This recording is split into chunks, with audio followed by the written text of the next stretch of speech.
Van Billingsley. I'm a two-way radio technician. I own a two-way radio company for 46 years.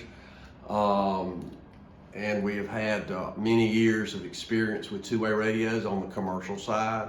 I have a general class, general radio telephone license, which is not anything to do with ham, but that's the license that's required to have for what I did when I was making my living doing it, which is broadcast engineering.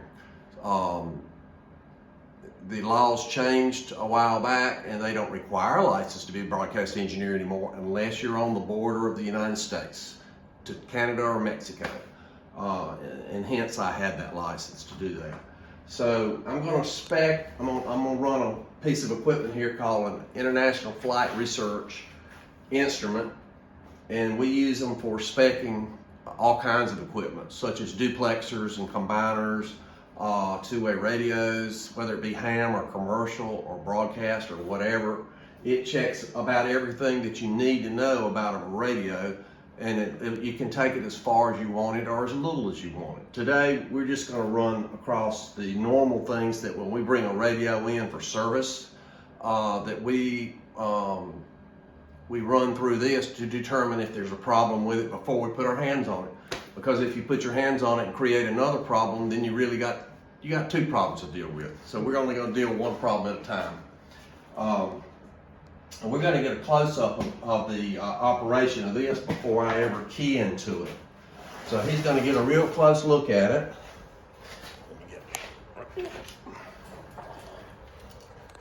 And I'm going to go over a few things here.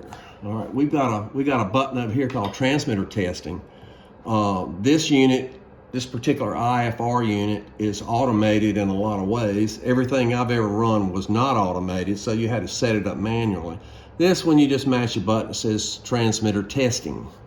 You'll notice the frequency up top is 146.36. Then you've got your power level meter below it there. Right now it's automatically on milliwatts. When I key into it, it will switch to watts and will show me approximately 22 watts output on this little radio. The offset down here is going to tell you whether you're negative or positive on your carrier and how far off frequency the radio is, because all radios just about will be some off frequency. This monitor was calibrated on January 15 of 25 to the WWV, which is where we calibrate to.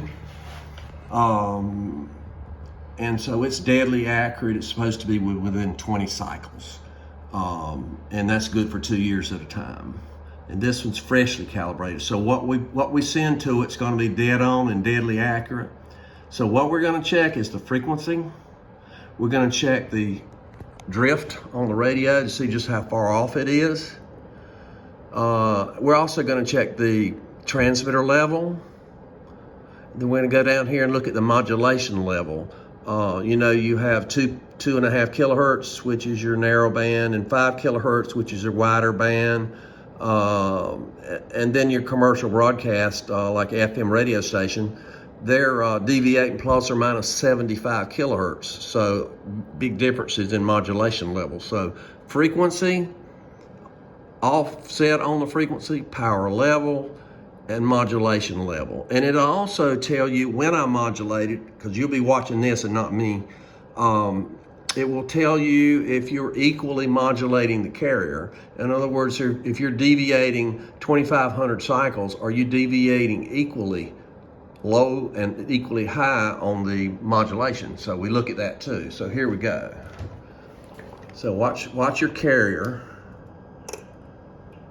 All right, you see the carrier is minus 60 to minus 70 hertz. So that's well within tolerance.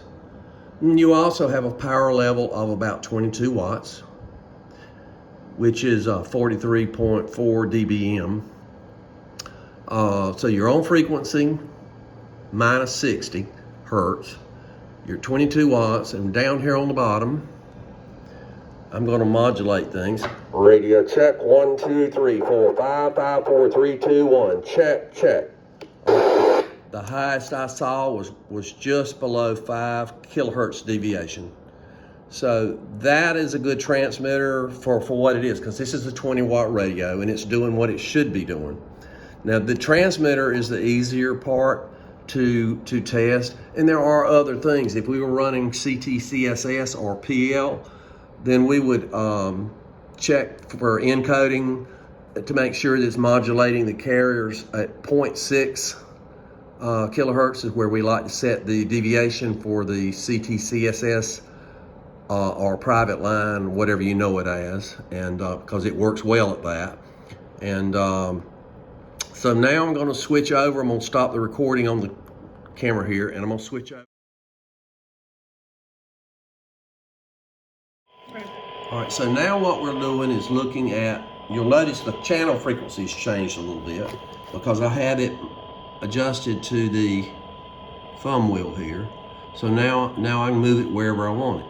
So what I'm going to do is bring it down. See how selective this thing is.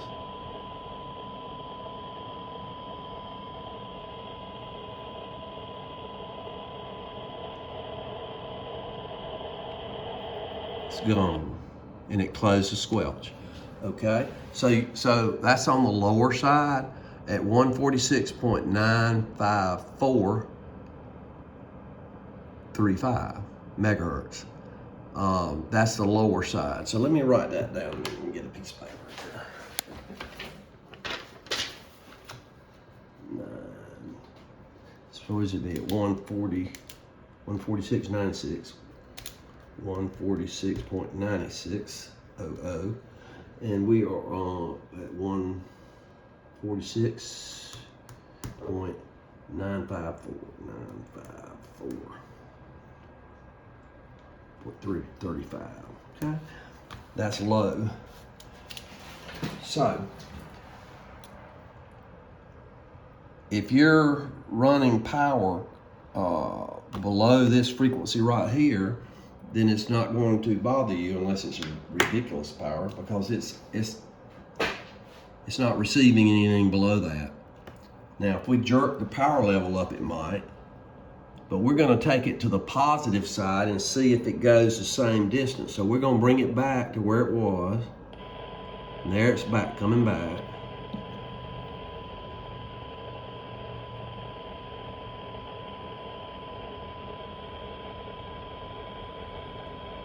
All right, there we are, 146.96. So now we're going to go positive.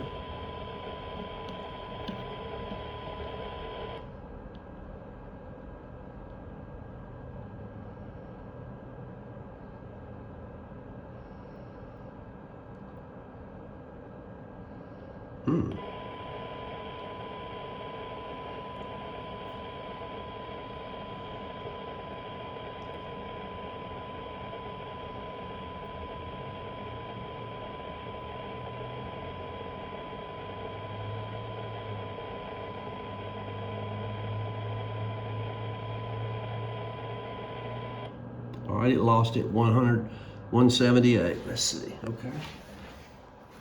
So to see some difference here.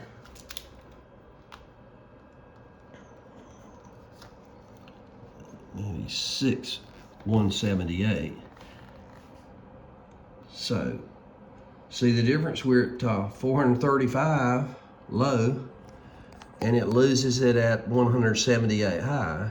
So it's favoring the low side better than the high side a little bit, which is not unusual, but it's not exactly equal.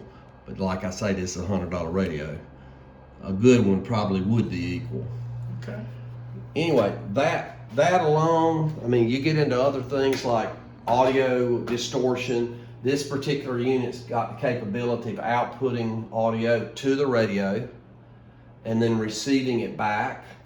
It does cyanide, so if you've heard of 12 dB cyanide, you can measure the cyanide. You can do that with a voltmeter hooked up to it, to the radio, and do it, which is how we generally work on repeaters, because we don't always have time to hook all that up. We just put a voltmeter on the output of it, measure the white noise, and then start generating a signal till we knock it down 12 dB. But this is a nice piece of equipment. It's new to me. It's 14 years old. New ones are about 30 grand, $25,000, $30,000. I'm not going to spend that much for a hobby. But I've had, this will be my 4th IFR.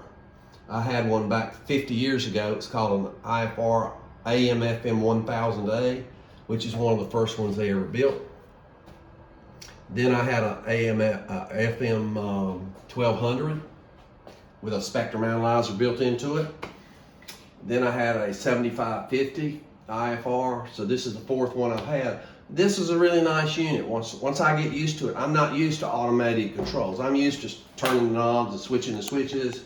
So it takes me a few minutes to sit down and set it up. But I'm getting better. I'm old, but if you can learn to push a button up here and understand a few dials, you can spec anything you want. And I have a filter cavity that I've hooked up to it because I have not tuned a duplexer with it.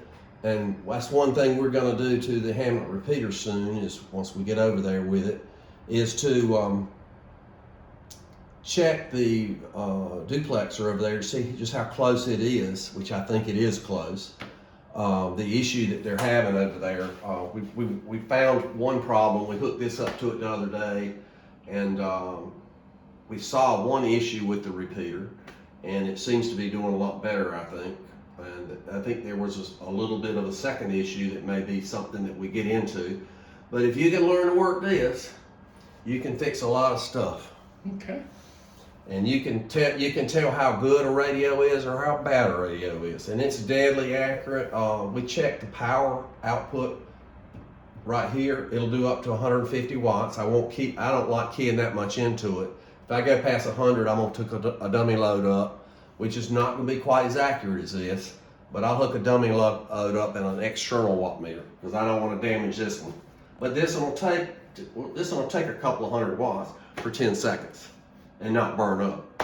And we'll get into setting the duplexer up maybe one time and tuning a duplexer, because that's really slick how that works. Have you ever seen a duplexer tune? How you dip? Okay. You dip the channel frequencies going from the receiver to the transmitter and vice versa. They do just the opposite. That's why you have 4 cavities, 2 for doing one thing, 2 for doing the other. Okay. TXRX is my favorite one. All my years I've owned many TXRX filter cavities, that sort of thing. I have a combiner over there. It's 10 feet tall. The cavities are 12 inches around and 2 feet long, and we've got 2 1/4 inch airline cable running to it, like $25 a foot. And we keep about 5 or 6 pounds air pressure on it, and that runs just our receivers. That's all it's for. It's no transmit power on it, just the receivers. And this thing here comes into that. I'm able to run down power issues and interference issues with this. So I don't have a fine ham radio yet. I'll get one. My money went into this because this is worth more to everybody than me getting a radio. Okay. So I got a cheap one here. Everybody else can have good ones Okay. right now. Very good. But my pretty thing is sitting right behind you here. See that Henry amplifier? Yes. It'll key up a kilowatt easy. Plate voltage is 2600 volts. It uses one ceramic tube, which I've got one here. I'll show you that. 3CX800. So you did key 1,000 watts with that all day long. And that's what this has got. I love these. They're the cleanest made amplifier I've ever seen. And the RF cavity is the most shielded thing I've ever seen. It's all encased in that one metal box, everything. And it's sort of hard to change the tube. Probably takes an hour just to change that tube because of that. But the hardest I ever got hit in my life was with one of these. At 2600 volts will light you Okay. up. And you're still with us. So. Yeah. After I got up out the floor and my finger was numb, and I learned a lesson. Although I knew we were running 10,000 volts at 5 amperes on a knoll, and I always sweated a little bit when I got around that because a piece of RGA cable was all we were running that carried that 10,000 volts at 5 amps to that transmitter. And man, that 10,000 volts on a piece of RGA that big, I always concern myself with that. You know, you get on that, if you live through it, you're not going to be any good. So it's 50 kilowatts power. So, all right, I hope that was interesting. I'm no professional, but I claim to be a half A. Okay. So. Well, thank you for the interview. I really appreciate it.